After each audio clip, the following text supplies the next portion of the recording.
দেখো অনেক কষ্ট করে বাবাকে রাজি করিয়েছে বিয়ের জন্য, এবার তুমি যদি কোনো গন্ডগোল করো আমি তোমায়। আমার খুব ডর লাগতেছে, ভেতরে গিয়ে আমি কবুটা কি না, আমি আইজা যাই কালাম। দেখো বাবা যদি রাজি না হয় তুমি বুঝতে পারবে আমি তোমার কি অবস্থা করি। তেদর ছেলে কোথাকার। ঠিক আছে, আমি চেষ্টা করব। ইস, কিটা কইতাম। আঙ্কেল, আমি নুনু, আপনার ব্যাগ। সবই বুঝলাম, কিন্তু এই পোলার আমি জিজ্ঞামতা কিতা। তো নুনু, তোমার নাম কি? আঙ্কেল, আমার নাম নুনু। তা নুনু, তুমি এর আগে বিয়েটা করছো নি? দেখো আমি কিন্তু পরে সারপ্রাইজ চাই না। হ্যাঁ, মানে না, করি নাই।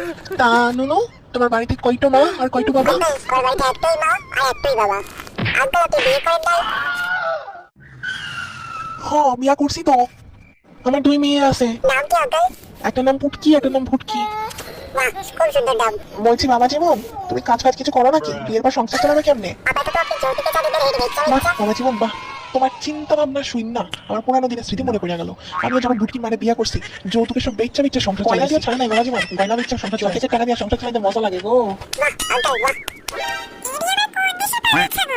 তোমার মা জীবনে আসতে হবে, আসো। Good night.